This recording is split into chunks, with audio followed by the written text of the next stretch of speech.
संत म्हटल्यावर जसं पहिलं नाव मुक्ताईचं येतं तसं दुसरं एक नाव आपसुकच ओठांवर येतं आणि ते म्हणजे संत जनाबाई। एकदा एक गंमतच झाली बर का माऊली। संत जनाबाईंचे अभंग लांब लांबच्या गावात लोकप्रिय झाले।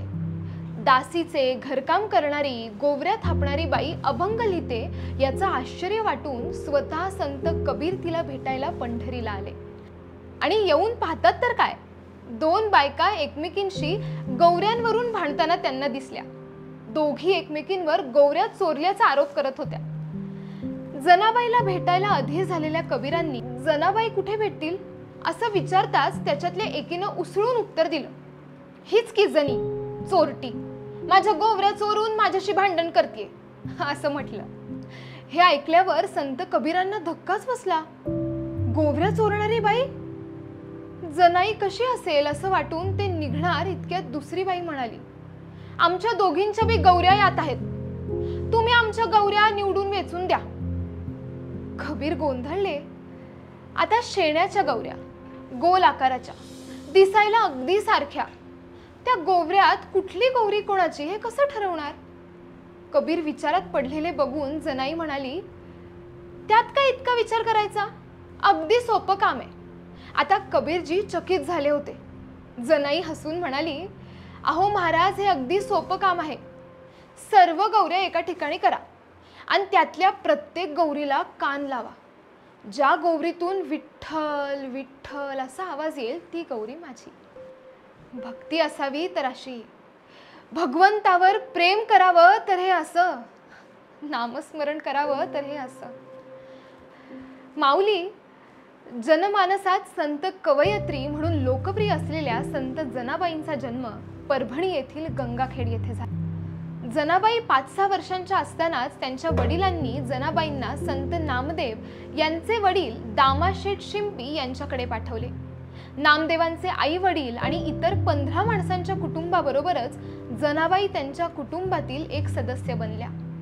त्या स्वतः नाम्याच्या दासी म्हणून घेत असत। संत नामदेवांच्या सहवासात जनाबाईंनीही विठ्ठलाच्या भक्तीचा ध्यास घेतला होता। नामदेव, चोखा, बंका सर्व संत विठ्ठल भेटीसाठी तळमळत असतात। जनीला समजायचं नाही की हे सगळे इतके व्याकुळ का होतात। विठ्ठल तर माझ्याकडे येऊन माझी सर्व कामे करतो। विठ्ठल जनीसाठी दळण कांडण करायचा, तिची वेणीफणी करायचा। जनीची काळ्या कोंड्याची भाकरी चवीची लागती म्हणून देवानं पंचपक्वान्नाचं नैवेद्याचं ताट झिडकारलं होतं। संत नामदेव हेच त्यांचे पारमार्थिक गुरु होते। श्री संत ज्ञानदेव, विसोबा खेचर, संत नामदेव, संत जनाबाई अशी त्यांची गुरु परंपरा आहे। अतिशय सामान्य आणि मोलकरणीचं काम करणाऱ्या या जनाबाईंनी अत्यंत असाधारण आणि काळजाचा ठाव घेणारे अभंग लिहिले आहेत। संत जनाबाईंच्या नावावर असलेले एकूण सुमारे 350 अभंग सकळ संत गाथा या ग्रंथात मुद्रित झाले आहेत।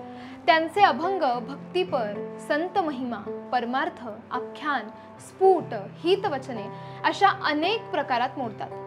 संत जनाबाईंच्या थाळीपाक व द्रौपदी स्वयंवर या विषयांवरील अभंगांमुळे महाकवी मुक्तेश्वरांना स्फूर्ती मिळाली होती। संत जनाबाईंची भाव कविता ही भगवंताच्या प्रेमाने ओतपोत भरलेली असे।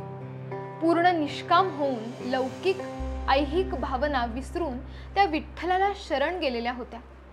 आत्मज्ञानाचा साक्षात्कार घडण्यापूर्वीच त्या निर्विकार झाल्या होत्या। संत जनाबाईंच्या जीवनातील अनंत अनुभूती त्यांनी त्यांच्या रचनातून रेखाटल्या आहेत। वेळ प्रसंगी देवाशी भांडायला पण त्या कमी करत नाहीत।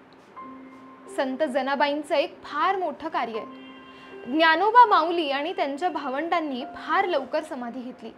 त्यानंतर संत नामदेवांनी सुद्धा महाराष्ट्र सोडला आणि ते उत्तर भारतात निघून गेले। मग महाराष्ट्रामध्ये ही जी वारकरी चळवळ पुढे सुरू राहिली असेल ती संत जनाबाईंमुळेच। पांडुरंगमय झालेली ही जनाबाई तब्बल 87 वर्ष जगली। नामदेव महाराजांनी शतकोटी अभंग लिहिण्याची प्रतिज्ञा केली होती। त्यात जनाबाईंचा फार मोठा हात होता। आपलं कार्य पूर्ण झाल्यावर आषाढ कृष्ण त्रयोदश शके 1272 या दिवशी संत जनाबाई श्री क्षेत्र पंढरपूर येथे समाधीस्थ होऊन पांडुरंगात विलीन झाल्या। बोला पुंडलिक वरदा हरी विठ्ठल, श्री ज्ञानदेव तुकाराम, पंढरीनाथ महाराज की जय.